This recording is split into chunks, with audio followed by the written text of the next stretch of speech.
So today in class, we talked about the last part of the visual system, mostly talking about the visual cortex. And there's this really cool story about how they figured out that the visual cortex worked.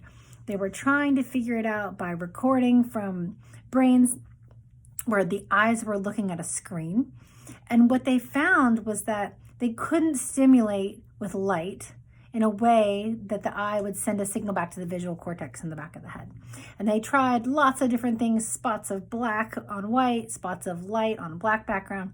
And what ended up working is when they were removing one of the dots, of the black dot, they kind of moved it across the screen in front of the eye, and the edge of the little slide kind of went along with that spot.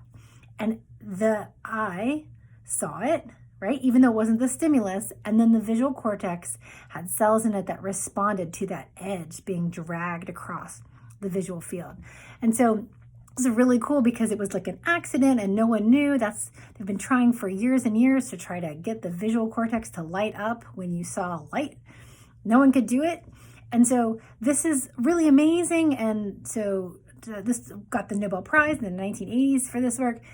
And what's very cool about this is that there are specialized cells in the visual cortex that respond simply to light that is in a particular place in space and at a particular orientation for a line.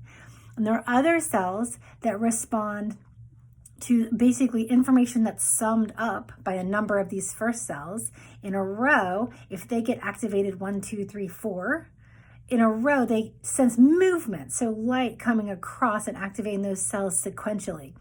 And the way that it works is if this cell is activated and this cell and this cell and this cell, the brain is set up in a way that the first cell sends a signal to a higher cell, but it sends it kind of slow. And then the second cell sends a signal up to the next cell, but it sends it a little bit faster. And then the third cell sends a signal up, but sends it even a little faster. And the last cell that was activated by light moving across the open field there sends it the fastest. So there's one cell that got 4 inputs from lower down saying, lights here, lights here, lights here, lights here. But because all of those cells sent those impulses at different times, different speeds, they all get to that second cell at the very exact same time. And so it's able to sum this up and make it a go signal. So if it's not moving in this direction, then it wouldn't work. If it went backwards, it doesn't respond. If they don't all exactly send their impulses so that they sum up in a way that that next neuron can respond to it, it's like we didn't see anything. And this is so cool because this is how we sum. We process information not just from one neuron being activated, but from multiple neurons being activated at the right time so that their signals arrive at the next neuron in a way that makes sense, comes together, so that it's actually going to be interpreted and taken seriously by that next cell.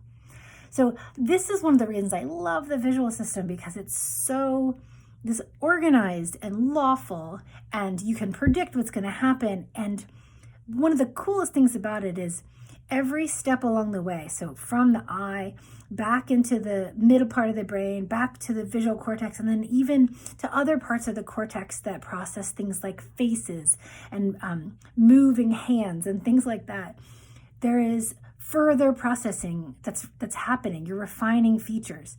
So not all of the cells that are in the eye go all the way back to the visual cortex.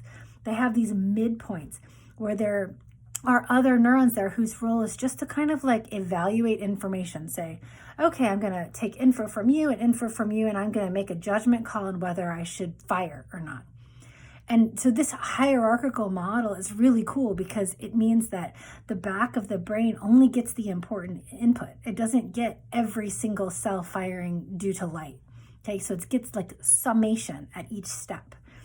The other thing that's super cool about the visual system is this is how we worked out a lot of what we know about how the environment can affect the way that the brain wires up. And so particularly in the visual system, we've learned that if you don't have access with your visual field to certain light, like lines, if you have a line going this way and this eye never sees lines going this way, but only is able to see lines going this way, then that part of the brain will never actually be able to see those lights if you miss that kind of input during the critical period of development, first couple of years. This is shown with people who have astigmatism if they never have corrective lenses for that. So astigmatism is like where your cornea, the outside lens of your eye, actually ends up being irregular. So the light doesn't focus perfectly on the back of the eye. And if you have astigmatism and it's not corrected and it's severe, you can end up actually having an inability to see certain light or certain lines in different orientations. Most people compensate for this, no problem, but it's really very cool example of how experience makes such a difference in terms of the wiring and how our brain is connected together. So this is the best example that I know of critical periods, and we've really worked this out such that we know that it's not just nature, right, and how these axons are growing back and finding their places in the developing brain, but this nurture aspect. So you have to actually have experiences that then the brain and the wiring of the brain responds to these experiences in a way that's really long lasting and sets you up with that wiring to do that cool hierarchical processing for a lifetime. We've got the visual system, which I want to just walk you through really fast. There's only a couple parts of the brain that I want you to see. So this is sheep brain. So this is what the whole sheep brain looks like. And this is as if the eyes were right under here. And the tracks from the eyes, this is the bottom of the brain, are coming in right here and heading into this right here. So this is like where the brain was removed from the skull. It's severed, but these would go out to I1 and I2. So this is a sheep brain. So it would be as if the sheep was looking that way. So eyes kind of right here and here. And then if we were a human, it would look kind of more kind of bent. So spinal cord going down this way. So that's how it would look like if it's a human. This is a sheep, right? They don't walk upright. So this is what it looks like. So it first comes in here, kind of some of the fibers, the axon tracks come in and they cross to the other side of the brain, and some will remain on the same side of the brain. And then what happens is I'm going to kind of shift from this to this one. So this one's a half brain. So it's been cut here right down the middle like that. So I can see the medial structure. So what's in the middle of the brain.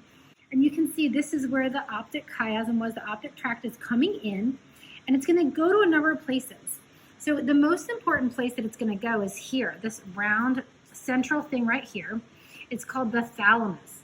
And it's in the thalamus that then it will get routed up here to the back of the brain. So this is the back, called the occipital cortex, or the occipital lobe. And there are a couple of primary visual processing centers back here. And then this basically has the retina comes in, it has a map of light and space on the back of the retina. It then goes to the same map. It's called a retinotopic map. And that's this depicted in these cells here as well. And then the same thing is found back here, this really cool map of space that is on the back of the brain. And then from here, there's like 40 more different ways that humans can process with these maps that are all over the areas of this cortex. So a lot of it is processed in the temporal lobe, but we've got places that process movement that are kind of scattered throughout the cortex. We've got places that process fine detail, and we've got places that process color and brightness, places that process faces. And so the visual system is a very cool way to look at the organization of how it's kind of hierarchical. So it goes from a lot of information coming in the photoreceptors to be whittled down a little bit to only like need to know. And then in the thalamus, projected up to the visual cortex, where then we extract these features from it. So step by step, we're kind of making it more relevant and making it more meaningful.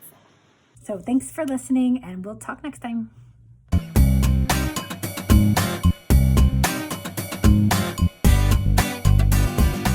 Join us every day in May for a new video.